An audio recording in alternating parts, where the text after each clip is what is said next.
Juan Kapitulo 6, versikulo 35. Si Jesus miingon kanila, "Ako mao ang pan nga naghatag sa kinabuhi.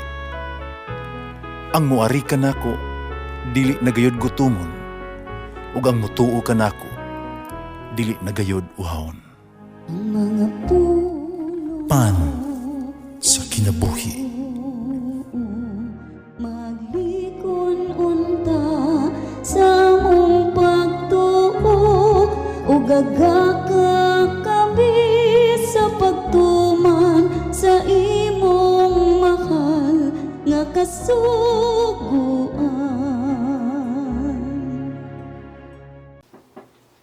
Ang Ginoo man na kaninyo, santo si Ebanghelyo sumala ni San Lucas. Bidugang pagsaysay si Jesus pinaagig usa ka sabingay. Tanawa ang kahoy ang ehera, ang tanang mga kahoy. Kumusta din sing nagani sila, nasayran ninyo nga hapit na ang ting-init. Sa samang paagi, kung inyo kining mamatikdan, hibaw nga haduol na ang gingharian sa Dios.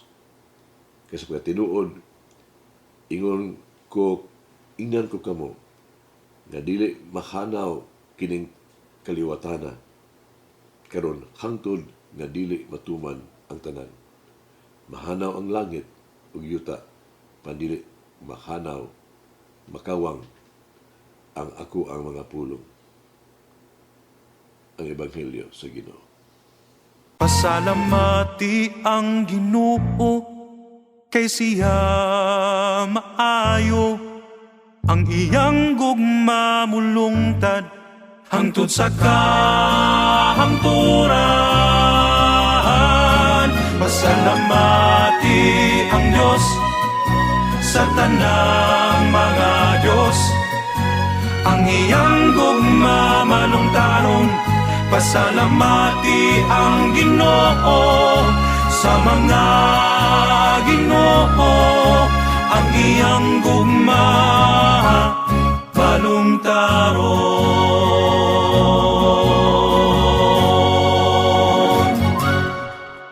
Ang Ebanghelyo karong adlaw may tungod sa paglaom. Bisan daliwala sa kasakit o panglutos, ang mga sumusunod ni Jesus, kinadili gyud mohunong, kinadili gyud sila kawad-an og paglaom.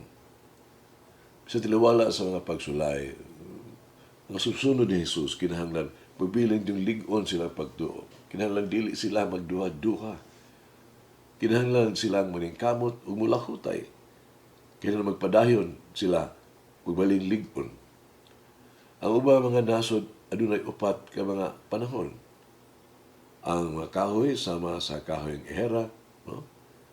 Nga gisgutan si Ebanghelyo karong adlaw, nangalaya sila mga dahon panahon sa tingdagdag o season of fall, no? Mahulog ang dahon.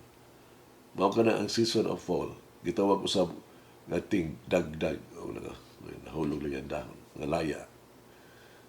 Ang mga kahoy nga nahimong hubo, walay dahon o wala na kinabuhi, panahon sa tingtugnaw.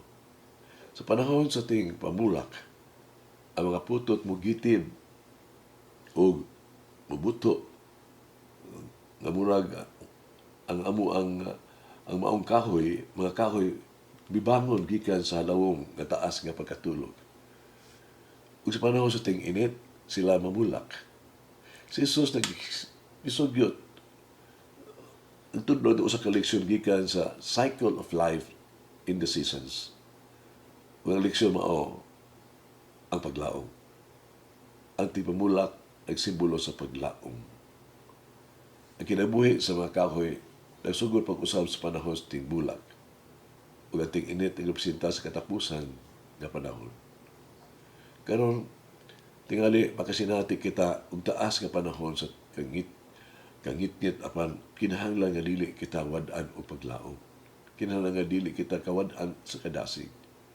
Ang himaya sa Dios padayag pag-usab. Human sa mangit-ngit nga mga gabi, sila musubang ang adlaw. Sa panahon sa mga unos sa kinabuhi, adunay kapasilungan ug seguridad. Sa atong mangit-ngit kay magutlo si Jesus moabot ingon og atong tinuod nga kahayag.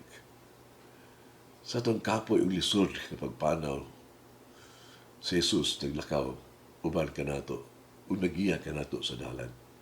Sa atong panginahanglan ug kasamok, si Jesus ang tubag. Siya ang ato ang kaluwasan. Sa katapusan sa atong kinabuhi, si Jesus ang ato ang padulungan. Siya ang ato ang tumong. Sa katapusan sa kalibutan, si Jesus magigtagbo ka nato isip atong matarong na maghuhukom, mamahon agalon. Ituluan ni Jesus ang iyang mga disipulo og usa ka pagtulunan. Pagtulunan mao ang paglaom. Si Jesus lamang ang atong paglaom nining kinabuhian. Sugilano kini ni Pablo Casal na magdugang kay cyclist ba? Champion. Bisan sa iya katigulangon nagpadayon lagi po siya pag-practice sulod sa upat ka ngadtos 5 ka oras kada adlaw. Uban siya nga salabutan ug talagsaon nga talento. Ibuta na siya ngano nagpadayon gihapon siya sa pag-practice sulod sa upat ug ngadto 5 ka oras kada adlaw. Si Pablo Casal diretso mitubag kitungod kay sa una-una nag-uswag pa ako. I need to improve. Angkit kinabuhi. Unsa ang pinadako nga leksyon nga sa akong kinabuhi. Yun sa ako nako kini paggamit sa ako ang kinabuhi. Mag-ampaw kita. Nagagahon mo Diyos ang mululuyon nga amahan. Ikaw ang among magbuhat. Ikaw ang among paglaom ug amo ang tabang. Mao ako kanimo uban sa pabsanon nga kasing-kasing uban sa sinsiro nga pangamuyo. Bantayi at timana ako pag-ayo. Adama ako alang sa usa ka malipayon nga mulinaw nga kamatayon. Higumaon mo tinagdanon magagahom sa tanan na Dios. Kaluy ako. Duwata ako sa imong giharian. Matagi ako upahulay na walay katapusan. Amen. Mama Mary, help me to make the right choice in this life for the glory of God. Malangin ang Diyos magagahom sa tanan, Amahan, Anak, Espiritu Santo. Amen. May the Lord of the divine mercy bless us all, heal us from all diseases and suffering. Ayun unta niya kita, tanang mga sakit na sa lawas, o sa kalag, body and soul. In the name of the Father, the Son, and of the Holy Spirit. Jesus, I trust in you. Amen. Whoever eats the bread of life will never hunger, says the Lord. Kay galaan inyong nabati ang pagpaambit ug hamubong pamalandong sa pulong sa Dios pinaagi sa tulumanon pan sa kinabuhi nga gidumala ni Monsignor Daddy Silva. Hangtod na usab sa sunod higayon, daghang salamat. The bread of life.